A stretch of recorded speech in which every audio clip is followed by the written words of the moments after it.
everyone, and welcome to the Prove Fraudcast, where we deliver actionable insights for identity and fraud executives.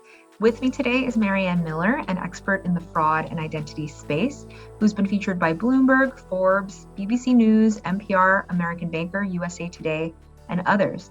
Marianne was most recently head of fraud strategy at Varo Bank, and she's also held roles at the U.S. Federal Reserve, USAA, PayPal, and other technology firms. Welcome, Marianne. Thank you so much for being here. It's great to be here today, Yuka. Now, Marianne, many of us have seen the news articles or even heard firsthand reports about becoming victims of disability fraud. Can you explain what the scam is and how it works? Yeah, and simply put, Yuka, it's when someone takes your information, in other words, your identity, and applies for disability under your name. It can happen through state agencies. So these bad actors take this information that was obtained through data breaches typically, and they apply for disability under your name. This is a really growing and prevalent fraud type that's occurring.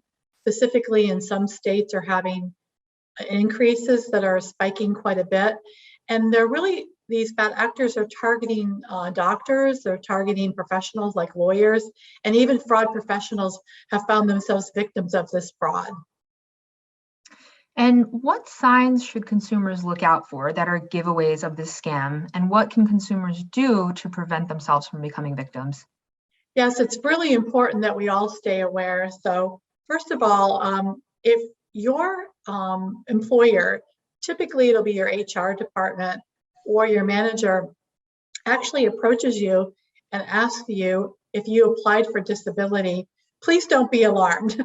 It can be an awkward conversation because maybe your HR department or your company is not aware that you're actually a victim of fraud. So don't panic.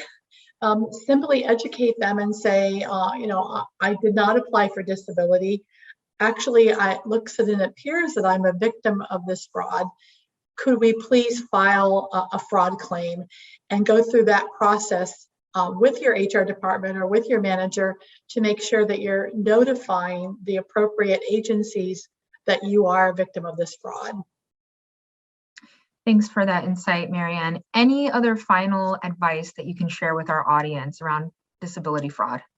Yeah, I would say that there's some advice that, as consumers, we should be aware if perhaps your identity was used for unemployment insurance fraud or tax fraud in the past, you could be more at risk for this type of fraud because of the fact that your name, your social security number, and maybe your identifying information is in the fraudsters or the bad actors database. So stay alert if you have been a victim of fraud in the past. Also, for employers, please be aware that there's a spike in this fraud. And if you're starting to get more inquiries from state bureaus or state agencies, this will be natural, and they are just trying to double check to make sure that this is an actual legitimate claim. And lastly, I would say for both businesses, employers, and consumers, it's going to take us all working together to make sure that we continue to report this type of fraud, and we look for solutions to curtail this fraud. And some of those solutions are actually better processes, better identity detection, identity proofing processes, and working with consumers so that they are not further victims of this fraud.